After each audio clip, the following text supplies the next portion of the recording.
Priya, Mohini, all the authors and the team members of APRF who have been successful in publishing this beautiful book. I must say this book is really, really beautiful. And behind this goes a lot of hard work, a lot of patience, perseverance, teamwork, and whatnot. And I'm really happy that the book has come out so well, because as the Compere has introduced me, I'm basically a forest officer, but I had a small stint as director environment. So when we look at the forests of the country, there are rules, there are laws, and forests per se are well protected. If you talk about any forest, you have Forest Act, you have Wildlife Protection Act. Now you have lot many more. You have the Forest Conservation Act 1980. So you have many acts and rules to protect forests.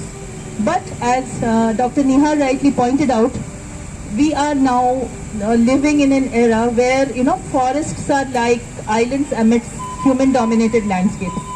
And these human-dominated oceans are actually intruding into the forests, into our seas, into our coasts, into our wetlands, and wherever there is space, people are in the name of development, more and more and more is being land is required, and there's no other land other than forest, other than our coasts, other than our wetlands.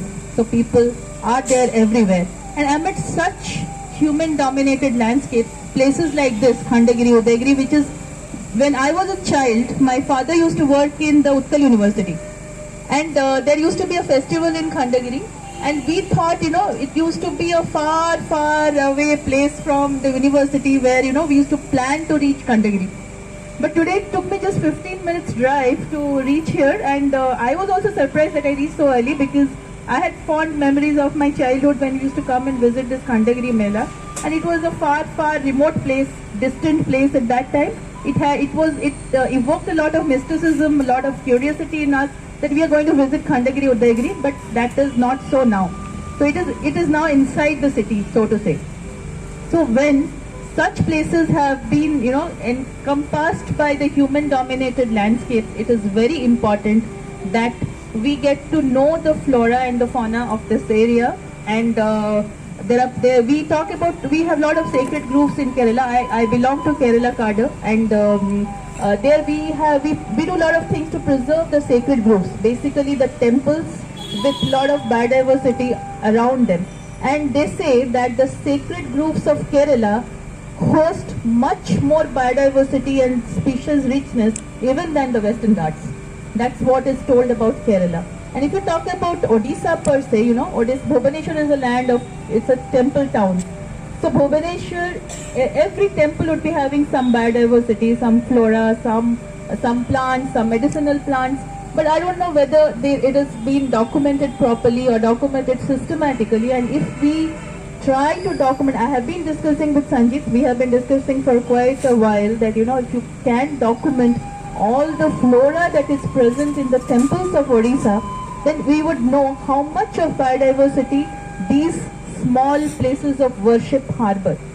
And not just for documenting, being a forest officer and serving in the forest department and talking incessantly about conservation and biodiversity for the past 20 years, I feel that if we have to gather the support of the people, the common man, then it has to be linked with spirituality. And it can happen only in India, because we are basically emotional people and spiritual people. And if you talk about Odisha, I think the life of a Odia goes by the religious calendar more than the real, by the numerological calendar. My mother would go mad if, the religious calendar doesn't reach her, and she doesn't change the pages every day, and she looks for which puja is there, which day, Thursday which puja, Tuesday which puja, Saturday which puja, which month. So I think basically for Odisha, other than I have worked a bit of my life I've spent in Kerala, but if I compare both the states and many North Indian states, I think our life goes by our religious routine and our religious calendar. And for a state like that, it is very important for us to connect conservation with the life, livelihood, belief system, and spiritual upbringing of the state. And I think with that, a lot can be done to conserve. If you take this book and you say that this is a religious place, and this religious place is 400 species, right? 400 species of biodiversity, and if we have to preserve, when I used to talk to people in Kerala, the common man, when we talk about tigers, nobody would vouch. Why should government spend so much of money for few hundred or few thousand tigers in the country? So we had, I was very happy to see Supriya's video on the YouTube, which said that tiger conservation is water conservation. So I used to talk about that tiger conservation can be equated with water conservation, because water is something which the common man relates to, not tiger. So the common man would relate to something which he has grown up with, he has belief in. And so if these 400 species are linked to the common man on a spiritual platform, then you'd be able to relate it much better than trying to teach students or trying to teach your scholars about the common name and the scientific name. So that's a better way of connecting with conservation. So I think this is a great endeavor of APRS, and I think you should go more deep into it.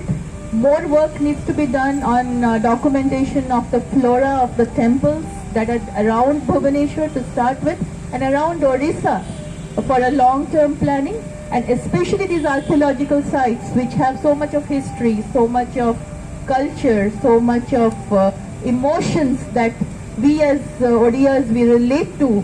If we can convert this emotions, this connection to the conservation platform, and then it would be a great combination. I think we will achieve a lot, and through this kind of endeavor where science reaches humanity through emotions. So this is a great endeavor, and I congratulate all of you. And it's a great place to do a book release. Sanjit, I think I should be thankful to you, because I came here after a long time. I came here, I think, after 10 years. Although I would have crossed this place many times. So I think we should have, when books related to nature should be done in such beautiful settings than in an auditorium. This makes real sense. So thanks for inviting me here, and thanks for selecting this beautiful place. And it makes a lot of sense. Thank you all. Thank you so much.